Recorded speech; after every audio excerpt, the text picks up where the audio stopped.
Good morning students. मैं लक्ष्मण कुमार आप सबों को इस वीडियो में सादर वेलकम करता हूं। मैं सीधे मुद्दे पे आता हूं और संक्षेप में अपनी बात को रखता हूं। मुझे बहुत सारे बच्चों का कॉल आता है, फ़ोन आता है कि सर लॉकडाउन 4 हो गया, अब मैं क्या करूं, मेरा अकेलापन बर्दाश्त नहीं हो रहा है, मेरी पढ़ाई कैसे होगी, मेरा परीक्षा होगा कि नहीं होगा, मेरा सिलेबस कैसे पूरा होगा। इन प्रकार के विभिन्न सवालों से हमें ओतप्रोत कर देते हैं। सवाल सुनकर मैं कुछ ठोस जवाब नहीं दे पाता हूँ, लेकिन बच्चों मेरे दिमाग में एक घटना आई, एक बात आई जो मैं आप तक रखना चाहता हूँ। बात 17वीं शताब्दी की है, 17th सेंचुरी की है।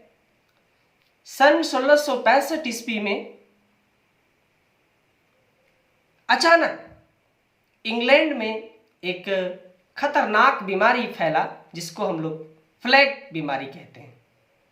फ्लैग एक बहुत ही खतरनाक बीमारी है, बिल्कुल कोरोना वायरस की तरह।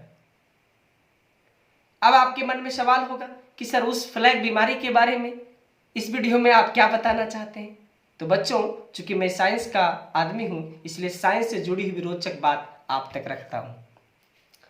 उसी 1665 ईस्वी में विज्ञान का एक बहुत ही प्रसिद्ध व्यक्ति का नाम आता है सर आइजैक न्यूटन। उसी समय, जिस समय वो बीमारी इंग्लैंड में फैला था, उसी समय सर आइजैक न्यूटन इंग्लैंड के एक बहुत ही प्रसिद्ध विश्वविद्यालय कैम्ब्रिज यूनिवर्सिटी के ट्रिनिटी कॉलेज में अपना अनुसंधान कर रहे थे, रिसर्च कर रहे थे, अपनी पढ़ाई कर रहे थे। तो बच्चों, उस फ्लैग बीमारी में न्यूटन भी चपेट में आ गई। लॉकडाउन हो गया, घर में रहना है, सोशल डिस्टेंसिंग का पालन करना है, क्योंकि उस समय भी उसी प्रकार से कोई वैक्सीन नहीं था जिस प्रकार से आज कोरोना वायरस का हमारे पास, पूरे विश्व के पास कोई वैक्सीन नहीं। एक सामान्य विद्यार्थी की तरह, एक सामान्य स्टूडेंट की तरह न्यूटन भी अपने घर चले जाते हैं। उनका घर उस कॉलेज से 20-22 किलोमीटर की दूरी पर था। एक बंद कमरे में अपने आप को पैक कर लेते हैं, क्योंकि सोशल डिस्टेंसिंग ही एकमात्र उपाय था, बीमारी से बचना ही एक उपाय था। और दुर्भाग्य से वह लॉकडाउन पूरे 1 साल का हो जाता है।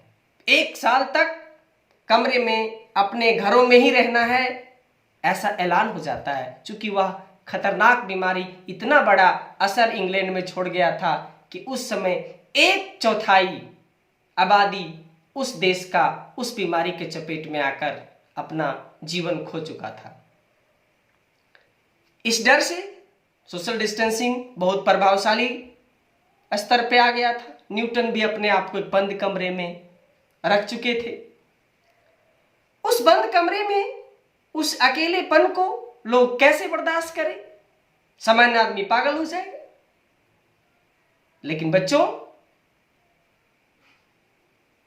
सामान्य आदमी पागल हो जाएगा, कायदे का आदमी उस अकेलेपन का फायदा उठाता है। और न्यूटन ने भी कुछ इसी प्रकार का फायदा उठाया। उस कमरे में बंद अपने आप को रखते हुए न्यूटन ने एक बहुत बड़ा पाठ, गणित का एक बहुत बड़ा पाठ, कैलकुलस का आविष्कार कर डाला, जो इतिहास में, जो विज्ञान की दुनिया में एक बहुत बड़ी उपलब्धि मानी जाती है। उतना ही नहीं, उसी अकेलेपन के दरमियान, उसी बंद कमरे में, उनके खिड़की के सामने, कमरे की खिड़की के सामने वो एप्पल का पेड़ था, जिस एप्पल की पेड़ की कहानी हम सभी लोग फिजिक्स में पढ़ते हैं। उस एप्पल के पेड़ से एप्पल नीचे गिरा, न्यूटन ने उसको देखा और उसी गिरते हुए एप्पल को देखकर ग्रेविटी का आविष्कार कर डाला। उतना ही नहीं, उनके घर के सामने एक छायादार वृक्ष था जिसमें बहुत कम रोशनी आती थी। न्यूटन थोड़े समय के लिए उस पेड़ के नीचे अपना समय बिताया करता था। उस कम रोशनी जो वहां तक पहुंचती थी, प्रकाश की किरण को उन्होंने गहराई से देखा, उसका अध्ययन किया और ऑप्टिक्स का आविष्कार कर डाला। आप सोच सकते हैं, हम लोग सोच सकते हैं, क्या उस दिन के पहले 1665 के पहले क्या इंग्लैंड में एप्पल के पेड़ से एप्पल नहीं गिरता था या नहीं गिरता होगा? क्या उसके पहले न्यूटन गिरते हुए एप्पल को नहीं देखे होंगे? लेकिन क्या ग्रेविटी का आविष्कार इसके पहले कर पाए थे? नहीं कर पाए थे।